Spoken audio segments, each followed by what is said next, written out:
En esta oportunidad culminaremos con la parte de lo que son las reacciones de eliminación vía E2 y veremos la competencia entre la sustitución y la eliminación.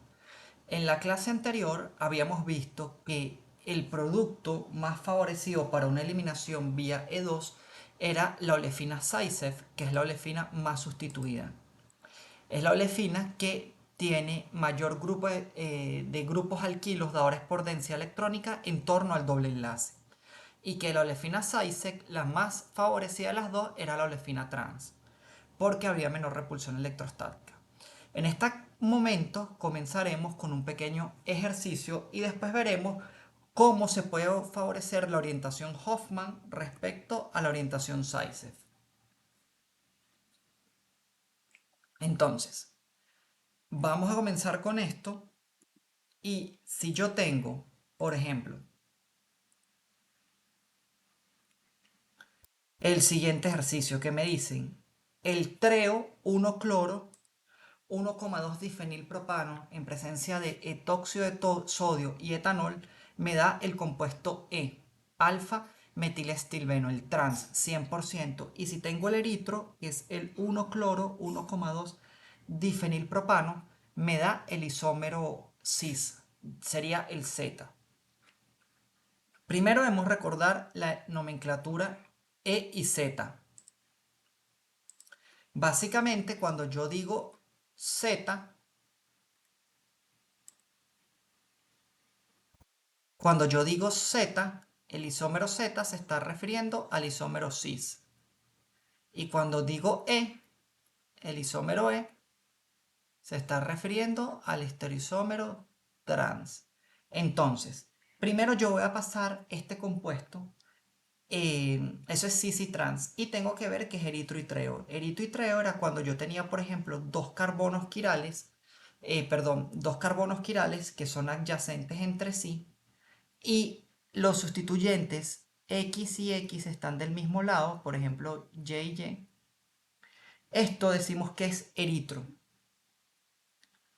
que proviene de un azúcar que es la eritrosa. Y treo es cuando los grupos, por ejemplo, aquí está H y H, y X están del lado opuesto, proviene de la treosa y es treo, es estereoisómero. Entonces vamos a tratar de resolver este ejercicio. Me dicen primero el compuesto, tenemos que plantearlo. ¿Cuál es el compuesto? El difenilpropano. Entonces tenemos uno, 2 y 3 átomos de carbono. En 3 átomos de tal carbono, en el carbono 1 vamos a tener un cloro, en el carbono vamos a tener un fenilo, en el 2, en el carbono 1 vamos a tener un fenilo también, un hidrógeno, aquí vamos a tener un hidrógeno y un CH3. Entonces estoy trabajando con el estereoisómero treo. Esto vendría siendo un centro quiral asterisco, asterisco.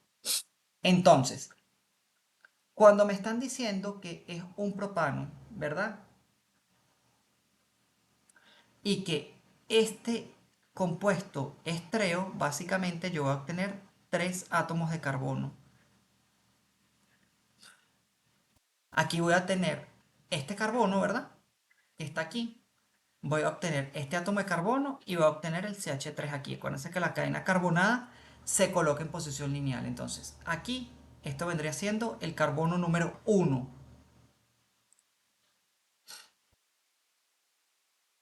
Este señor vendría siendo el carbono número 1 y este vendría siendo el carbono número 2. Entonces, en el carbono número 1, si yo lo veo, yo tengo los sustituyentes. ¿Cuáles son mis dos sustituyentes? Si yo me doy cuenta, los mismos sustituyentes en los carbonos adyacentes son el hidrógeno y el fenilo. Y estreo significa que están de lados opuestos. Estoy con la parte con el... Vamos a decir que este vendría siendo el treo, es el A, y el eritro es el Bre. Entonces, estoy resolviendo el ejercicio A. Tengo hidrógeno, hidrógeno, tengo fenilo, fenilo y tengo cloruro. Entonces, ¿qué voy a hacer yo? Yo sé que cuando yo tengo una proyección de Fisher, los que están en horizontal están saliendo del plano y los que están en vertical ¿verdad? En las posiciones verticales están entrando. Entonces, yo voy a pasar esta proyección de Fisher a una proyección de Newman. Esto sería lo que yo tengo hasta ahorita. Tengo el hidrógeno, tengo fenilo, fenilo y tengo entonces los que están entrando hacia el plano. Si yo voy a levantar la proyección, yo pudiera verlo llevando esto de Fisher a Newman, que en el carbono de atrás tengo cloro, tengo hidrógeno, tengo fenilo, en el carbono de atrás, levantando la proyección, y en el carbono adelante tendría hidrógeno, fenilo y metilo. Entonces vamos a ver. El treo, como les digo, están los sustituyentes en lados opuestos. Tengo que ver cuáles son los sustituyentes. Fíjense que el fenilo y el hidrógeno, ese par se repite aquí, entonces tengo que ponerlo en esta molécula de esta manera. Este vendría siendo carbono 1, carbono 2. El carbono de aquí abajo del grupo metilo sería el carbono 3. Y voy a levantar mi proyección para llevarlo a Newman, porque cuando yo levanto la proyección, el metilo me queda hacia abajo, el hidrógeno me queda hacia un lado, el metilo me queda hacia abajo, el hidrógeno me quedaría hacia la izquierda, el fenilo hacia la derecha y el carbono atrás me quedaría un fenilo hacia la derecha y un hidrógeno hacia la izquierda. Entonces, ¿qué voy a hacer? Ahorita yo tengo que hacer una eliminación. Y cuando yo hago una eliminación, como ustedes lo saben, yo voy a eliminar, ¿qué elimino? El carbono alfa es donde está el cloruro. Voy a eliminar un hidrógeno, el carbono beta.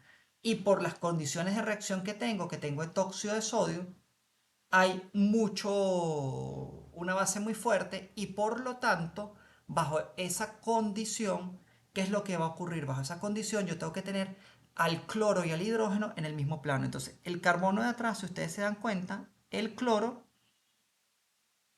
ya está en el plano que ustedes lo necesitan.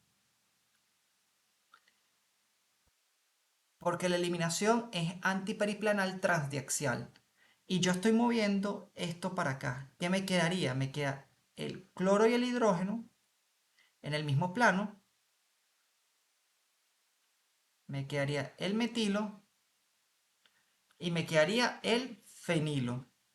Esta es la única estereoquímica que puede tener este compuesto y si ustedes se dan cuenta, el cloro y el hidrógeno están en el mismo plano. Entonces, ¿qué va a ocurrir ahorita? Vamos a cambiar el color de la punta. Ahorita, ¿qué es lo que va a ocurrir? Ahorita va a venir el etóxido de sodio, que es una base en el medio, es una base fuerte.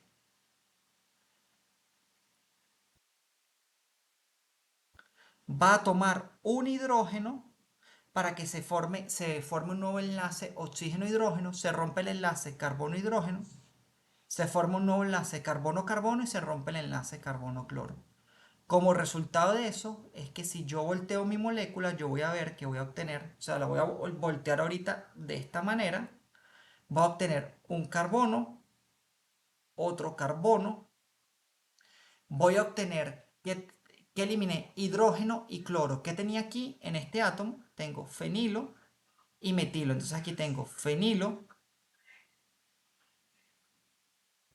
Ingresando a la pizarra tengo metilo. Ahorita ingresando, perdón, a la pantalla fenilo e hidrógeno hacia afuera. Entonces ahorita voy a asignar el número de prioridad. Acuérdense que cuando yo digo fenilo, que es algo que deberían saber ya, es el radical. pH es el radical fenilo, o sea, esto que está aquí. Entonces ahorita voy a establecer órdenes de prioridad. El que está aquí, este tiene prioridad 1 respecto al hidrógeno por mayor masa atómica. Y si yo comparo el fenilo con el metilo, también tiene prioridad 1. Entonces están de lados opuestos. Este es el estereoisómero E, que sea en un 100%. Ahorita vamos a hacer lo mismo con el compuesto que es el eritro. Es el eritro 1-cloro 1-difenilpropano. ¿Qué es lo primero que van a hacer? En el ejercicio B van a dibujar la molécula que viene siendo carbono 1, carbono 2 y carbono 3. CH3, hidrógeno, fenilo hidrógeno, fenilo y cloro. Entonces, eritros significan que están del mismo lado de la molécula. Entonces, ¿cuáles son los sustituyentes que son iguales en ambos carbonos? Porque este es un centro quiral y este es otro centro quiral. Tengo este hidrógeno y este hidrógeno, este pH y este pH. Entonces voy a dibujar la proyección de Fischer. La proyección de Fischer, coloco el cloro aquí, coloco fenilo, fenilo, hidrógeno e hidrógeno. Y aquí coloco CH3. Entonces, ¿qué va a ocurrir? Que yo tengo que pasar esa proyección de Fischer a una proyección de Newman. En la proyección de Newman, cuando yo la paso y levanto los carbonos, en el carbono de atrás me quedaría el cloro hacia abajo, porque estoy levantando la proyección de esta manera, o sea que quede el cloro ingresando, hidrógeno y fenilo. Y en el carbono de adelante, si yo levanto esa proyección, que es un punto, me va a quedar CH3, pH e hidrógeno. Entonces, ahorita voy a hacer la eliminación. Para hacer la eliminación tengo que rotar este hidrógeno para que me quede en el mismo plano que el cloro, que sería una rotación en este caso de 60 grados porque la molécula está anti. Entonces va a ser fenilo, hidrógeno, cloro, y aquí me va a quedar un, disculpen, aquí me va a quedar que cuando rote esa molécula, el hidrógeno me queda hacia arriba del plano, me queda el fenilo hacia abajo y el metilo hacia acá.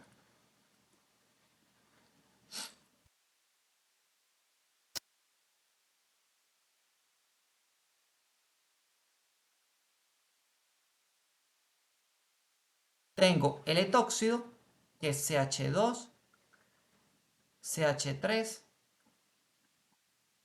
Tomo un protón, cierro este enlace carbono-hidrógeno y boto el enlace carbono-cloro. Entonces, si me doy cuenta, esto me va a quedar como el hidrógeno ingresando, el metilo ingresando,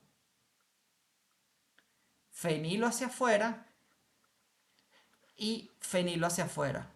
Entonces, esto que está aquí, prioridad 1, fenilo, prioridad 1, fenilo. Este es el estereoisómero Z. Y por eso es que eso sea en un 98%. De hecho, si me preguntaran cuál reacciona más rápido el que da lugar al estereoisómero E, porque el fenilo es un grupo muy voluminoso, más voluminoso que el metilo.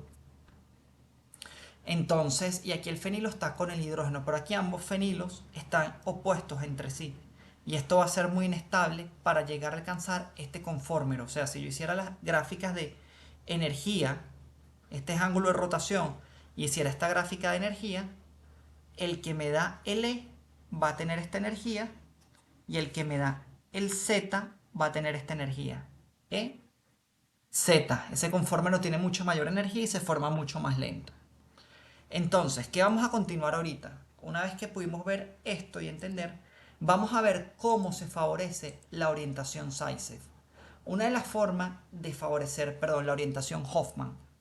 Una de las formas de favorecer la orientación Hoffman y obtener la olefina menos sustituida es mediante el uso de sales de onio. Básicamente es como un amonio. Es una amina que se ha protonado y por lo tanto, ¿qué va a pasar? El átomo de nitrógeno al estar protonado, el nitrógeno positivo va a ser muy voluminoso. Entonces, ¿qué va a pasar? Va a impedir que la base se acerque y tome un protón interno para formar la olefina Zaitsev. Fíjense que aquí apenas la Zaitsev es la más sustituida, apenas es de un 5%.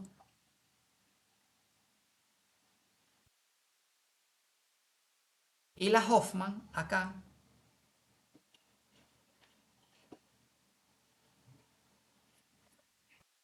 es de un 95%.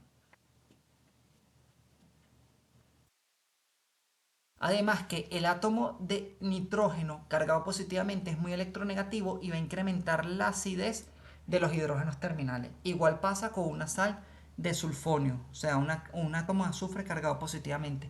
Incrementa el producto de reacción, o sea, no es que la eliminación sea el producto mayoritario, sino lo que va a ser mayoritario va a ser el producto Hoffman de la eliminación, el alqueno menos sustituido, por esta olefina. Básicamente, si nosotros lo vemos así, es como les decía, la sal de onio es muy voluminosa y va a incrementar la acidez del hidrógeno terminal y también va a impedir que este grupo se acerque para tomar un protón interno. Vamos a verlo básicamente en... Vamos a borrar esto acá y vamos a verlo como un pequeño ejercicio en una proyección de Newman. Fíjense, si yo tengo mi proyección de Newman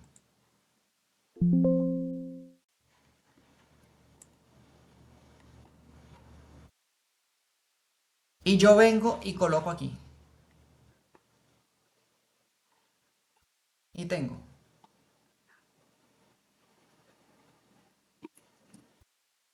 vamos a poner que este de acá fuese un metilo y tengo CH3, CH, CH3 y aquí tengo NCH3, 3 más. Una sal de onio y obviamente si está cargado positivamente puedo tener un contraion, un clorhidrato. Entonces, yo tengo el grupo saliente, es el grupo, perdón, vamos a poner que esto es un etilo, porque si no, no se va a poder ver, ambos carbonos son idénticos. El grupo saliente está en el carbono alfa y estos vendrían siendo los carbonos beta. Si yo veo, yo tengo dos hidrógenos, dos tipos de carbono. Si elimino este hidrógeno, por ejemplo, si a este le digo B y a este le digo A, si yo eliminara B menos HB, me quedaría la olefina Zaitsev, que es la olefina que va a estar más sustituida. Compuesto de un alqueno, principalmente el trans. Y si elimino menos HA, más el grupo saliente. El grupo saliente es un buen grupo saliente porque es una amina terciaria, es una base fuerte, pero él soporta bien esa carga, ese par de electrones. El nitrógeno lo que va a hacer es quererse deshacer de esa carga que tiene ahí, de ese par de electrones. Este sería la Zaitsev, la de arriba. Y la de abajo, la que voy a dibujar ahorita, vendría siendo la olefina Hoffman, que es la menos sustituida. El 1-buteno y el 2-buteno en sus isómeros cis-trans. En ambos como coproducto tengo la amina terciaria, la trimetilamina. Entonces, ¿qué ocurre? Que si yo veo el carbono alfa, yo voy a dibujar la proyección de Newman para obtener la Zaitsev. Entonces, ¿cuál es la proyección de Newman? Veo este carbono, voy a ver estos dos carbonos, este que está aquí y este que está acá. Entonces, el carbono atrás, vamos a poner lo que esté en el plano, tiene el NCH3, 3.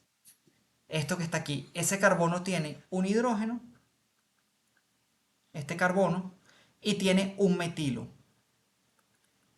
Voy a poner la molécula eclipsada y este carbono que está aquí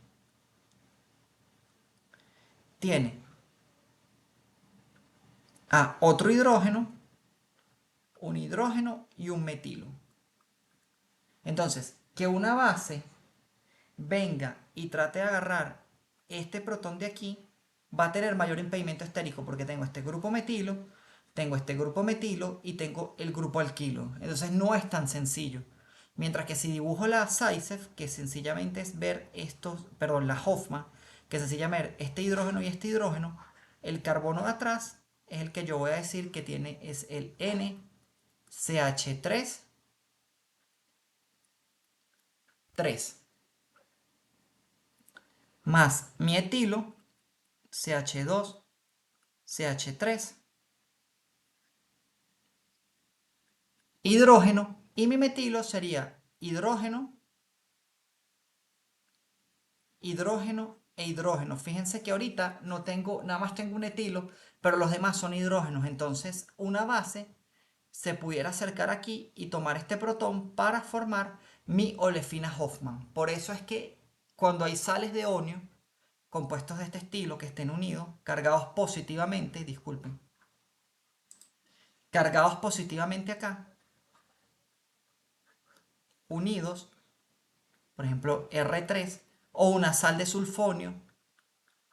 Inclusive también tenemos sales de fosfonio, que son cargados positivamente. Cuando tenemos esto que está así, significa que yo voy a favorecer la orientación Hoffman, que es la olefina menos sustituida por impedimento estérico y por la acidez de los hidrógenos terminales. Entonces, vamos a ver una pequeña presentación. Tengo las bases voluminosas también favorecen la orientación Hoffman. Entonces, tengo una base esto es una eliminación E2 porque esto es un haluro alquilo secundario. Como pueden ver acá, un haluro alquilo secundario. El carbono que está unido al bromuro solamente está unido a dos átomos de carbono, pero tengo una base fuerte, no puedo formar cargas negativas. Entonces voy a tomar hidrógeno, toman ustedes un hidrógeno interno y van a formar, fíjense, 69% del producto favorecida la SAICEF, es una olefina disustituida, y 31% la Hoffman. Pero si ahorita tengo una base voluminosa como terbutóxido de sodio, básicamente el terbutóxido de sodio es esto que está aquí, súper voluminosa esta base porque voy a tener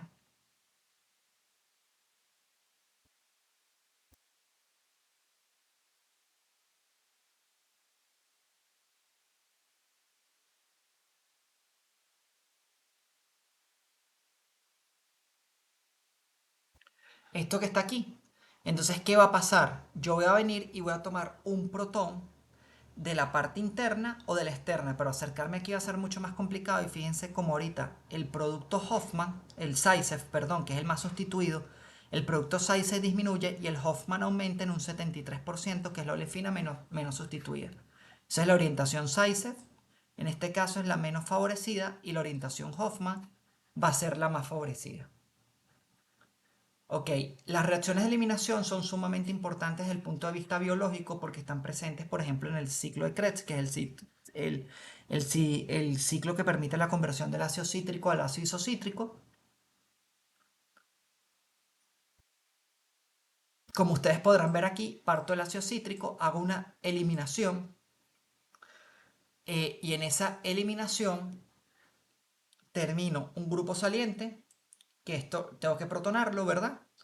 Y voy a eliminar un hidrógeno del carbono adyacente para dar el ácido aconítrico y posteriormente transformo al ácido isocítrico, en donde yo básicamente lo que hice fue sencillamente reacciones de interconversión a partir de una reacción de eliminación. Entonces, vamos a comparar la SN1 con la E1. Para comparar esto, tenemos que tener que la SN1 tiene una expresión cinética de velocidad que es igual a K, concentración del sustrato, y la SN2 tiene una expresión cinética que viene siendo B, K, concentración del sustrato por mi concentración de la base.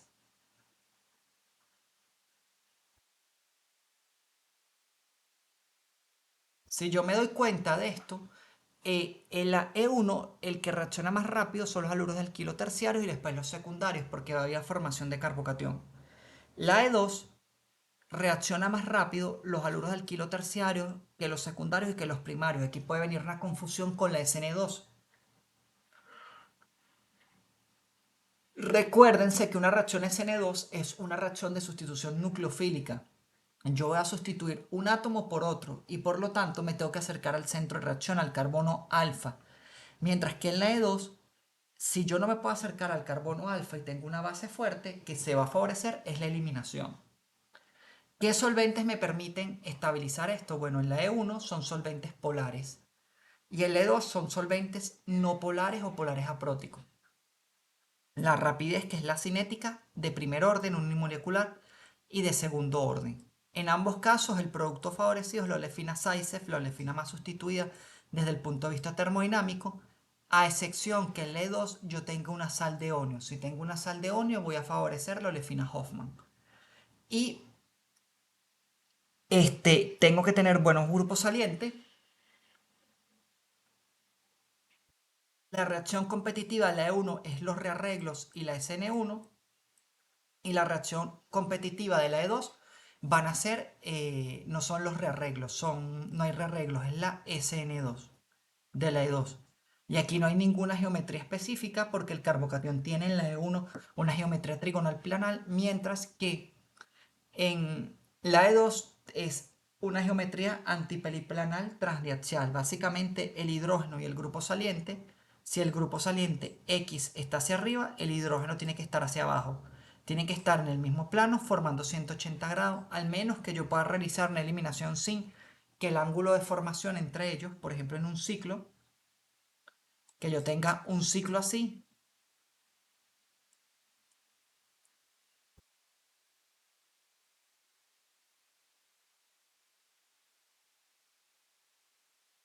hidrógeno, y que elimine aquí a 180 grados eliminación sin. Entonces, ahorita para culminar este tema y el contenido de la asignatura, vamos a comparar la diferencia entre eh, las reacciones competitivas SN1 versus E1, SN2 versus E2. Y sabemos que los haluros de alquilo pueden sufrir reacciones SN1, E1, SN2, E2. Inclusive hay otro mecanismo que nosotros no vamos aquí que se llama E1CB. Básicamente es una reacción que va vía formación de carbaniones. Yo tengo un buen grupo saliente, por ejemplo, yo tengo una molécula,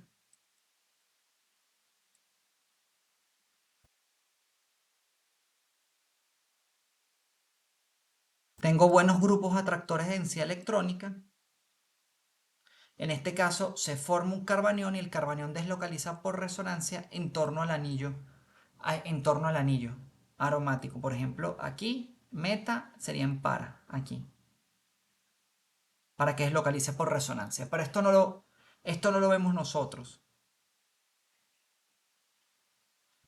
Entonces, nosotros nos vamos a enfocar en las reacciones de eliminación vía E1 y vía E2. Yo sé que yo tengo dos posibilidades. Yo tengo un haluro de alquilo, donde tengo mi grupo saliente, es mi haluro de alquilo, este es mi carbono alfa y este es mi carbono beta.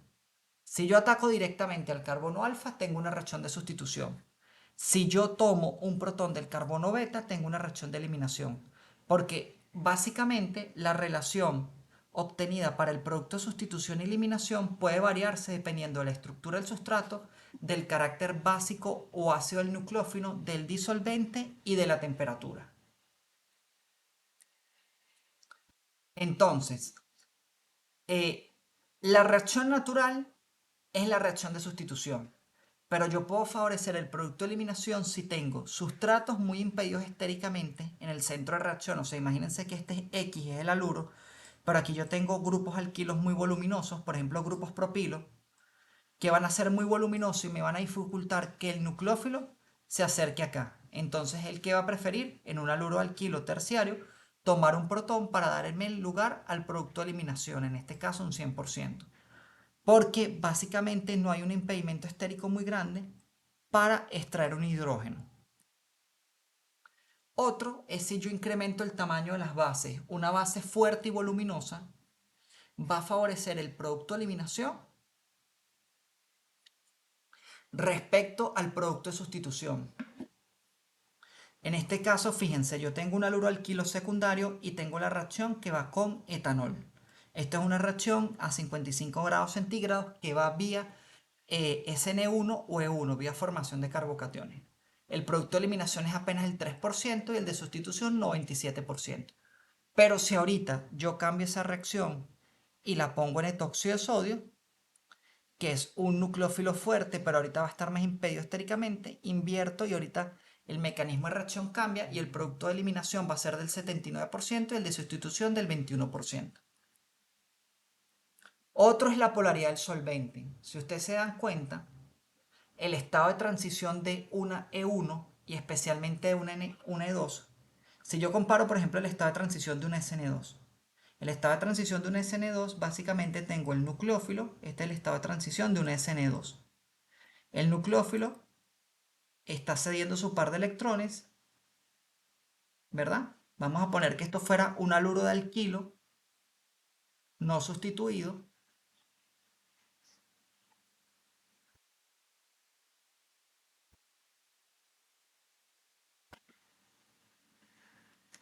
Entonces, fíjense, la carga aquí se está dispersando entre tres átomos.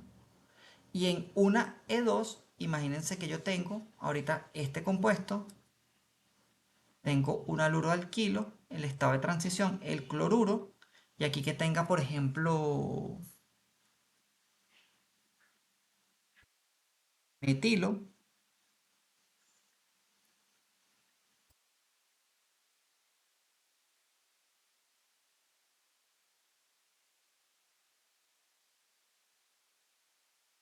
aquí tengo hidrógeno, aquí tengo la base,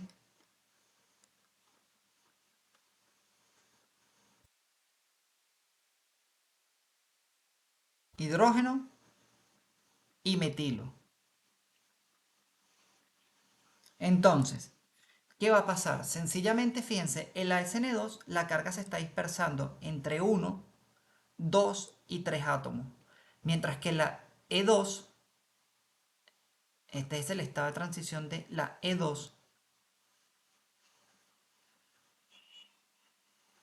la carga se dispersa entre uno, 2, 3. Aquí se está formando el enlace carbono-carbono, 4 y 5 átomos. ¿Qué significa eso? Que la carga, tanto en la E1 como en la E2, se dispersa entre un mayor número de átomos. Y por lo tanto, si yo tengo una disminución de la polaridad del medio de reacción, voy a favorecer un incremento en el porcentaje del producto de eliminación. Porque los estados de transición que constituyen a la E2, hay un mayor número de átomos que dispersan la carga. Entonces, vamos a borrar esto aquí. Mejor, vamos a cerrar esto. Discard y vamos a abrir aquí de nuevo. Fíjense. Esta nota final es muy importante. La disminución de la polaridad del solvente puede favorecer la eliminación en cierta manera. O sea, no es que sea la mayoritaria. Puede ser que yo tenga 20% de eliminación y cuando disminuyo la polaridad del solvente, el producto de eliminación, a pesar de que no sea el mayoritario, se incrementa y voy a obtener, por ejemplo, un pase de 20 a 35%. Sigue siendo minoritario, pero se incrementa el porcentaje que se está formando. Entonces, fíjense, SN1 versus G1, aquí tengo un haluro alquilo terciario, que es el 2-cloro 2-metilbutano. Si yo vengo y le tengo 60% etanol, 40% agua, el agua es más polar que el etanol. Entonces, si yo ahorita paso, aquí me da eliminación 16% y 84% sustitución.